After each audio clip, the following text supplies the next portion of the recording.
I asked you what you prefer and I kinda knew the outcome, but then again, I'm surprised, but I got you covered, at least some of you.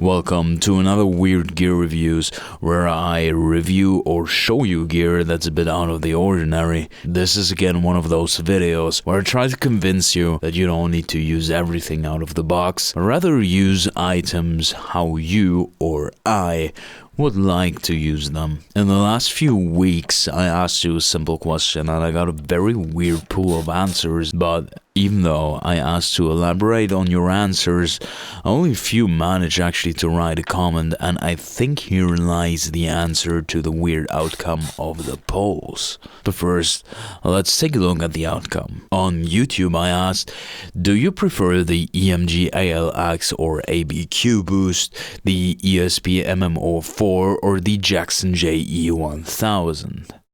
35% said ABQ, 25% MM-04, 30% JE1000, and 10% said they just think the push-pull is annoying to use. That's interesting. To be fair, since of those three, there are only two at the current time available for people to buy on the market, and one is very hard to come by, I didn't think that a lot of people would say the JE1000. But let's continue. On Instagram, I asked the same, and you answered with 42% on the ABQ, 25% on the MM-04, the same on the Jackson, and 8% on the push-pull is awful. Huh. But let's go to Facebook. I asked in two different groups for the same, and the answers are much different, which is weird, but let's check the results anyway. The JE1000 on top, followed by the MM-04? Huh. On the next one, the MM-04 is up front and the Jackson is behind. Funny enough, a couple voted for the disliking of the push-pull and preferred the switch. I will only read now one of the answers of one of the guys that elaborate on their comment. I only have an MM-04 in my 95 M2 Deluxe, but I really like it. Install isn't as easy and clean as I imagine EMG ABQ is. I use it with an HZH4A to kind of get a different flavor. I want to get an ABQ, but the first year and then some, they weren't available from Thomann, which is actually true. When Alexi died, they were actually sold out pretty quickly. A circuit is a circuit, and I really don't believe in mojo. That's just snake oil. And I think he got it right. Not many people commented because I think nobody really knows what they actually prefer. The circuits are basically the same. Different components here and there, but the idea is the same and one is plagiarizing the other. So, I would bet that in an ABC testing nobody could tell the difference or what they prefer because the difference are subtle. Not to mention how they are not noticeable on processed recordings and live shows. But let's talk about what I'm about to do, and while I do that, let's talk about the preamps. So I'm always annoyed by push-pulls because they're very inconvenient to use. It takes a lot of time and 2 fingers to pull. Pushing is easy though. Since I'm playing live a lot, I sometimes have little time to switch between preamp and no preamp. Why? Mainly clean sounds actually. With the clean sound, it's basically not advisable to use the preamp. It's just way too hot and loud and distorted. So, since I'm not able to properly use this pull function because I'm way too stupid for that shit, I fucked up a lot of entries into clean sounds and sections, which leads me to say that I prefer switches rather than push-pulls, which leads us to this video, modding the ABQ boost so you can use it with a switch, rather than the absolute disgrace of a potentiometer, the push-pull. But before we start to actually mod it, is it actually worth the hassle? Let's say you definitely want the switch. Is it cheaper to mod the ABQ rather than just straight buying the real deal, like the MM-04? So let's say you buy the FH2 and the ESP MM-04, which get delivered with the Edwards guitars and the custom shops. The lowest price you'll get for both is from, yeah, forget it. Pronounce that yourself, I won't do it. If you're based in the EU, the shipping will be €29 though. So if you're in Finland, like the shop itself, it might differ and it would probably be cheaper. The EMG FH2 you'll get for around 88 bucks. The preamp is sold for €124 and 76 cents. That's around 212 euros. Oh. Plus shipping, so another 26 bucks gets added. So we are at around 241 euros. That's a lot of money for only one pickup and some electronics. This is what you need for the equivalent. The ALX SET, a 25K potentiometer, some wire and a switch. The ALX SET sets you back 129 bucks. €3.90 for the pod, 5 bucks for some shielded wire if you don't have any, and €18.90 for the most expensive switch, which is black. Yeah, the silver one is around a quarter of that. Anyway, so in total, the whole pickup and preamp combination with a switch would cost you €156.30. If you buy the most expensive switch, which is black. So shipping in the whole EU would be free with those costs, except Bulgaria, I guess? That's weird.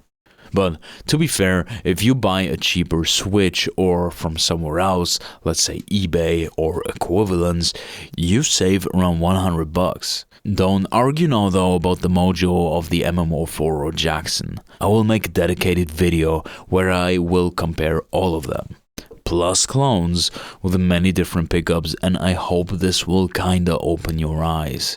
Till then, let's not talk about the tone in general, but only about the properties like the switch, the fact that it does change the frequency response and ups the gain. But now let's finally start with how to mod it accordingly. Today we take a look at my Dean and its ABQ boost.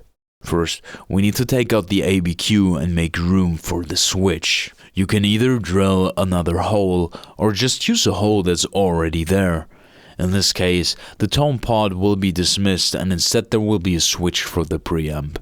To be fair, I really don't use the tone pod. If you think about it, you probably don't either, so just get rid of that if you don't use it. If you didn't install it yet, but bought it new, there's detailed instructions for it online and or in the box how to install it. We will not change anything about how to wire it up, rather we add something, so you can still follow the instructions out of the box. After getting it out of the Dean, you'll see the preamp. It's rather small in comparison to the JE1000 or MM-04. We actually don't need the guitar anymore until we're done modding. As mentioned before, for modding itself we only need a 25K pod, a switch and some wire. I suggest shielded wires since the switch actually transfers signal. Well, of course you need some tools. At least you don't need the Art Attack PVA glue, otherwise the tutorial would be over for you right now. You need a soldering station. Even with the simplest soldering iron it should work. if the tip is not too big though. Helping hands are very handy here, but if you don't have any, it's probably not a deal breaker. It will be just more tedious and you hoped you would have spent the $5 on helping hands. But first, we want to get rid of the push-pull pod. There are a couple things to desolder, some more tedious than others. But we need to desolder the ground on the pod, the 3 terminals, and then the 2 connectors for the push-pull. I usually start around 350 to 400 degrees Celsius to desolder stuff. In this case, I know the solder points are relatively tough, so I'll already start with 400 degrees. First, I desolder the 3 terminals. It makes it way easier with the suction tool, but then again, it's not a must. And if you're a bit skillful, you're able to do it without. Just bend the connectors up a bit after desoldering and keep them from reattaching.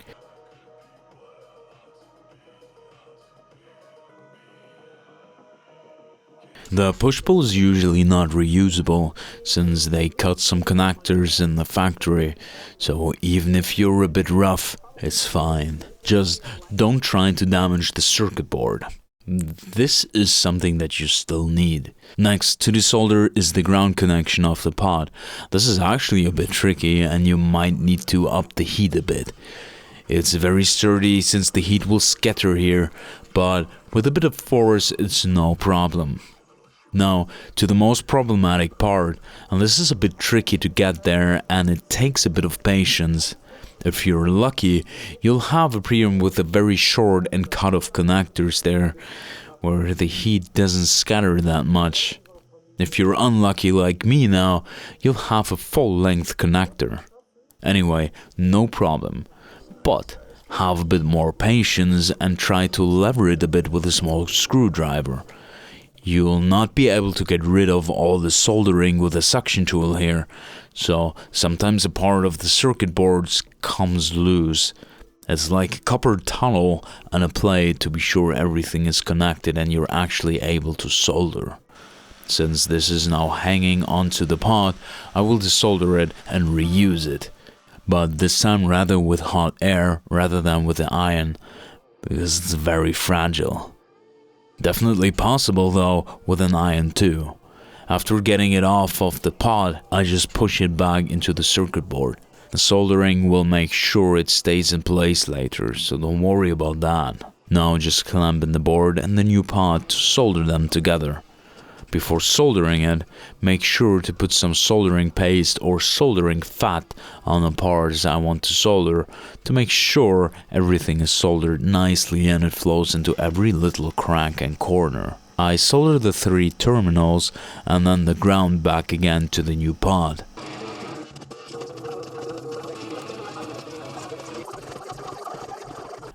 Since we don't have any push-pull anymore, we need to replace the 2 connectors of the push-pull with 2 wires to later solder them to the switch. Just cut off the edges of the wire and de-insulate the cables so you can actually solder them into the board and later to the switch.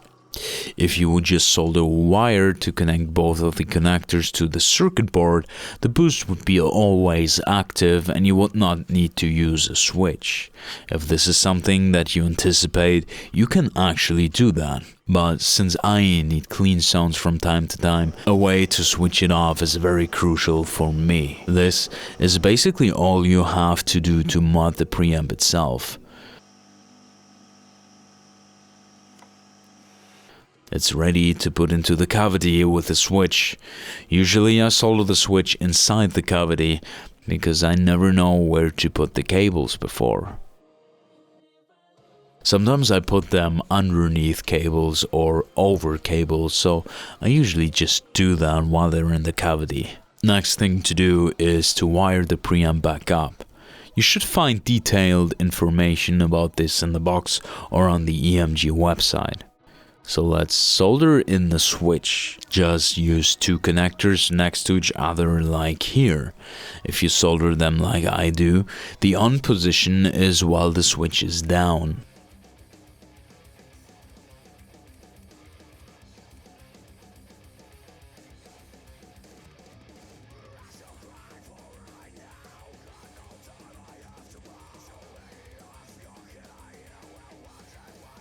Before putting everything back together, let's check if it actually works.